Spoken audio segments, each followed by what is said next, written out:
आप सभी को मेरा प्यार भरा नमस्कार। आशा है आपको मेरी बातें पसंद आ रही होंगी। मेरा मकसद भी यही है कि थोड़ी देर के लिए ही सही आपको अपने बचपन में ले चलूं।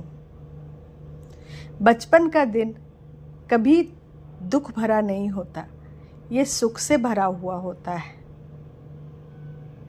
तो इसी तरह एक दिन, संडे का दिन मतलब साप्ताहिक सफाई का दिन, सुबह से ही सभी अपने अपने काम में लग जाते थे। पापा ने सबका काम निश्चित कर रखा था। मेरा काम होता था जो भी काम पापा करें उसमें उनको हेल्प कराना। पापा सफाई पसंद थे, घर को साफ रखने में बड़ी मेहनत करते थे। हर रविवार मेरे घर में सुबह से ही सब कोई काम में जुट जाता। कोई घर के बल्ब साफ करता, कोई मरकरी, कोई पंखा, कोई स्विच बोर्ड, और इसी तरह सभी सामान की सफाई होती और पूरा घर अरेंज किया जाता। बेड पर नई चादर बिछती, एक भी शिकन नहीं। सभी व्यस्त रहते थे और मेरी माँ उनको पापा महारानी बनाकर रखते। मेरी माँ खाना बढ़िया पकाती थी।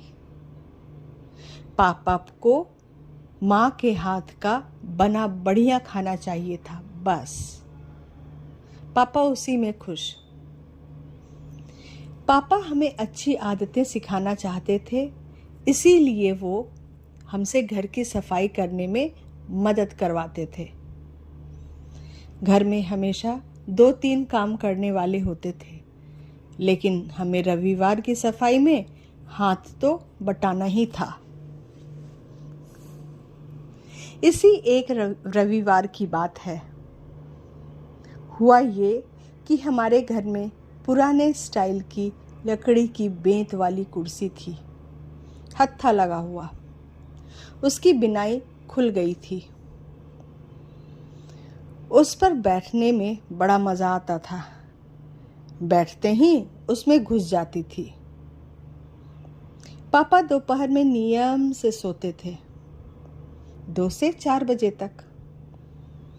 कुर्सी को निकालकर आंगन में डाइनिंग रूम के बाहर बने बरामदे पर रख दिया गया, ताकि कॉलेज में एक पियन थे जिनको बुनाई आती थी।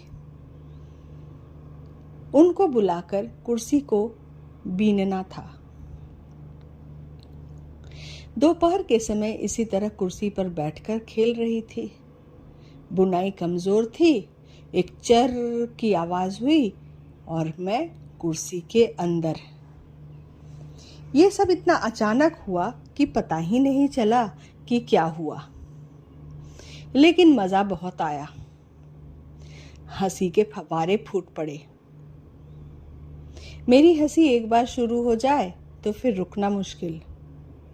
लाफ्टर अटैक आता था। अब क्या था, पापा तो सो रहे थे और मेरी बस हंसी बंद होने के बजाय बढ़ती ही जाती थी। मेरे घर में गीता माँ काम करती थी, जो सुबह आती और शाम को में वापस जाती। मेरी हंसी सुनकर वो भी घबरा गई। मेरे मुंह पर हाथ रखकर कहती, मत हंसो, पापा उठ जाएंगे। माँ भी आई। मेरी हंसी में वो भी शामिल हो गई। भाई भी आ गए। यूँ तो बात की नज़ाकत को समझते हुए चुप हो गई, लेकिन मेरी हंसी थी कि बंद होने वाली नहीं थी।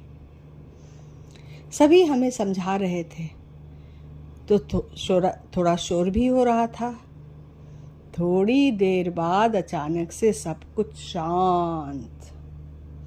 मेरे सिवा खतरे की घंटी बज चुकी थी। पापा उठकर आ रहे थे। हम जितना निकलने की कोशिश करते, उतने ही कुर्सी के अंदर चले जाते। शायद फिजिक्स का कोई लॉ काम आ रहा होगा।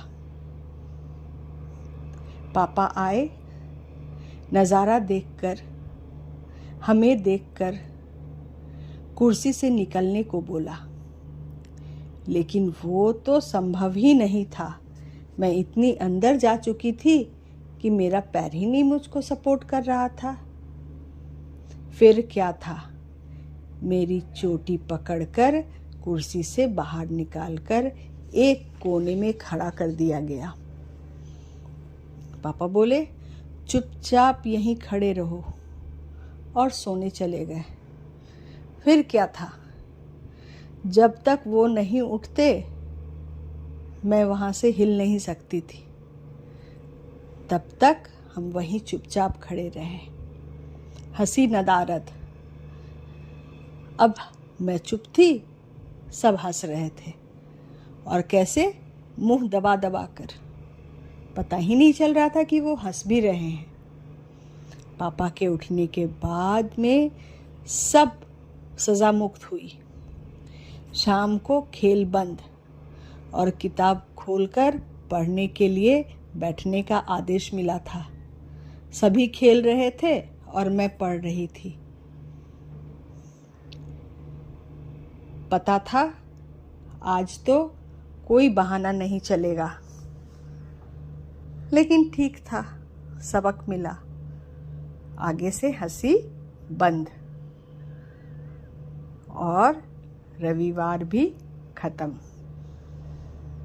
उम्मीद है आपको अच्छा लगा होगा, और आगे की बात अगली कड़ी में। धन्यवाद।